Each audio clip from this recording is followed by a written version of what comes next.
So look, let me kind of walk you through this, right? These down here, these first guides from here, micro semantics, yeah. These are all like the concepts. Basically, what I'm going through here is all the concepts. This is like using semantics in GPT, yeah. Learning semantics makes you good at GPT. Learning GPT makes you good at semantics. So these are all just concepts that I was using.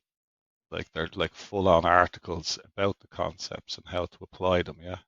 Tone adjustment, reinforced human learning. The ethics bit I just kind of threw in there. You know, choose your own ethics. But it does apply perhaps like if you were building like AI for medical and legal stuff or just what you'd call what's it called? Diverse user groups. Yeah. So yeah, you can change around with the ethics that you want to apply in a bot too. There's tones, contextual analysis. That's more around semantics as well. Emulating BERT. Creating a lexicon. Lexicon is probably one of the most important things with GPT. It says, I seen some post there today, a guy saying, oh, get an article outline from this 1,000 word prompt, you know. Um, it's like, it's a bit like SEO. It's not the word count, it's the words that count. Isn't that a cool saying? It's not the word count, it's the words that count. So a lexicon are the words, and they're the things that really count. That's what really makes a difference in outputs. Um, Dynamic content insertion, fancy way of saying humanizing content. That's the real way of saying it. So yeah, look, it starts with the guides then. Look, then we start off with the fundamentals. So each guide is kind of matching, is playing off these concepts. And each guide then is actually, we're going to build the GPTs applying those concepts. Yeah. So I'm up to guide 1 to 6. To be quite honest, like this would be 4 years of my work getting regurgitated into words. So this could go into the hundreds of guides, to be honest with you. Like, and if you don't follow the guides, you're probably gonna get suboptimal results. But everything is modular as well. So, each piece of code or each piece of prompt, it can be patched together, it can be altered, it can be changed up um, to your own liking. So I'm not essentially delivering you a full agent. I'm delivering you the framework to build your own, in a sense. So that's where you'd start. Look, that's the first kind of lines that you'd see inside an agent. Its name, its description, its role. So as you go through each guide, so look, this is just kind of the overtone. Look, we're touching on all the little bits, showing a little piece of guide, little bits of code, everything step by step work through. And I'm kind of keeping them short as well, digestible. But still in this alone, you could play around with this for hours. So there's a little example. You paste that straight out. You can just paste that straight into GPT and it'll work. Or you could build a custom GPT and just have that as the code. I haven't touched on RAGs yet. I defined what a RAG was, but RAGs are another level then on top of your agent. That's when you really start getting like good agents going. So it's a process, and I'm trying to break it down because when people ask me how do you do this, I'm like, it's impossible for me to ever work all that out. Like there's thousands of different little modules I could have here. So this is my effort of basically trying to explain it. So yeah, this is me trying to explain how I do what I do. Um, so yeah, it goes down, little examples. And look, I gave a full, that was guide 6, was it? And this one I gave a full SEO expert example. But again, this has nothing to do with writing. We haven't got there yet. These are the nodes that we've used in this one. So we haven't got the things like, writing for semantically optimized writing, but this would be, it's a sample that you can build on yourself. Everything is just a sample. To be honest with you, this agent is probably better than most SEO professionals anyway out on the market. Um, so yeah, but right now they are built as more chatbots rather than tasks. We haven't touched on tasks. Tasks is another module, the tasks that your GPT can do.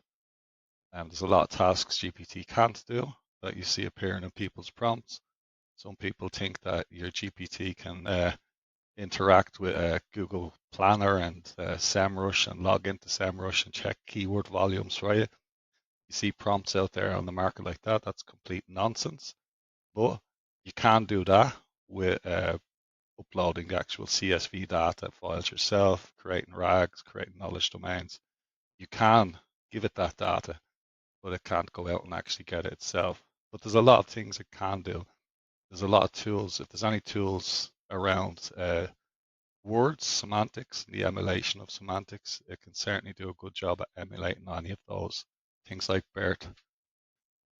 See, so look, base agent prompting, then we're doing the tone response system. So each of these guides kind of builds on the last. So you can see the agents are getting bigger and bigger as we go.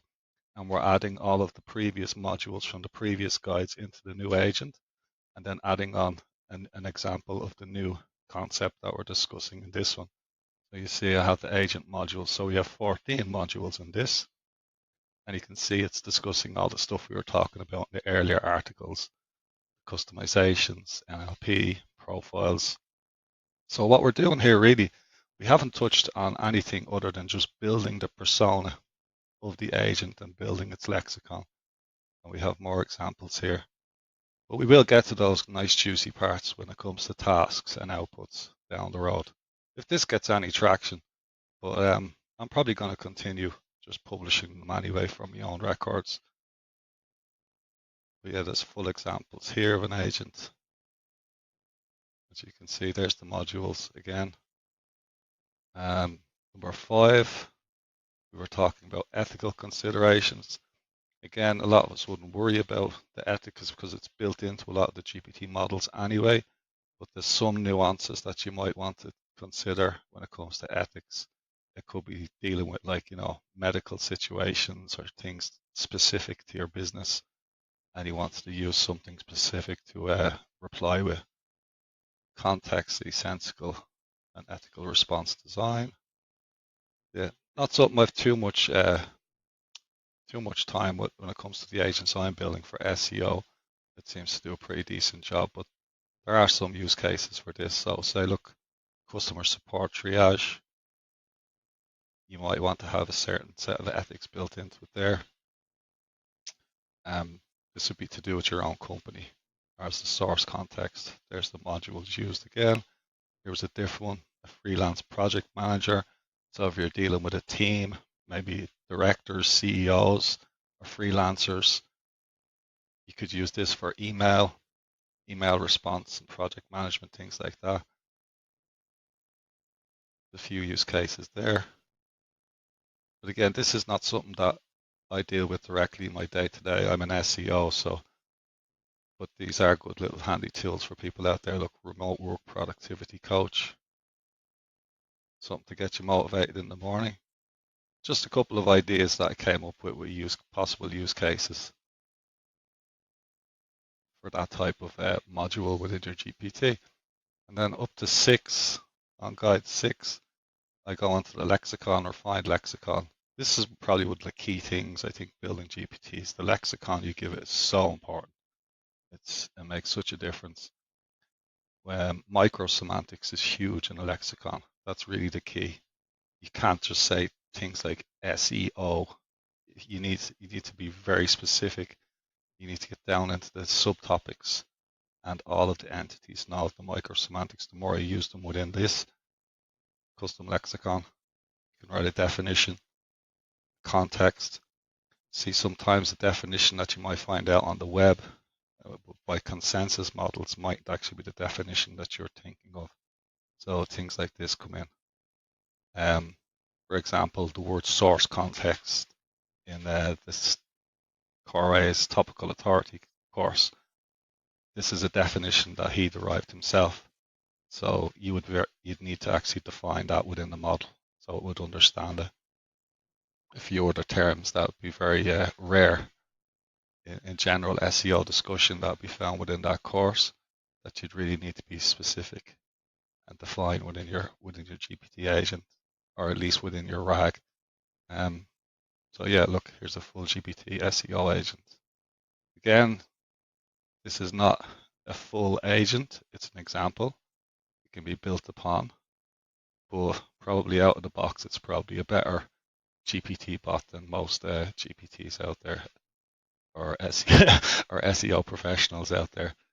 Um, so yeah, it just explains the lexicon. So yeah, that's it. I'm up to 6. And this last article is going to be a funny one because I know I got a lot of giggles on some of the Facebook groups.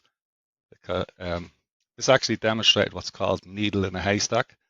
I was building a RAG around one of Corey's 15 case study videos, and the word multiple inheritance, the agent came up with this word to build an article around. So I looked into it and I was like, oh, multiple inheritance, and it made sense to me. But it was actually, Corey never actually defined that word. He said the word, and the GPT used a method in GPT called needle in a haystack. And it's actually a way of testing the power of your GPT, is that if you gave it a corpus, say, of like a trillion words, and you just added one unique word in there, could the GPT model actually find that word, needle in a haystack, kind of find the needle? And in this case, the GPT had actually found a needle in a haystack where Corey had mentioned in his SEO case studies video this word, and then stopped mid-sentence and didn't never mentioned it again. So it actually came up as a subject for me to cover, and I covered it. And I actually found out something really interesting about multiple inheritance and semantic networks. It's really good. It's very interesting. All it really is like entities that could have multiple parent topics, and to bring those parent topics in as well. So yeah, really interesting read. It's a new concept, I suppose. Well, not new. It has been mentioned in a couple of SEO literatures, like papers back in the day, but something no one's really ever covered before. So definitely a new concept found, and a good demonstration of GPT using needle in a haystack to find rare words. Anyway, I think that's the end of my video. So yeah, learn to prompt. It's all in here, and I'll continue going on if I start getting lots of likes, love, and shares from all this, because obviously I'm not getting paid for this. But either way, look, I'm going to keep it as a place for my own stuff anyway. Okay, that's the end of the video. Talk to you later.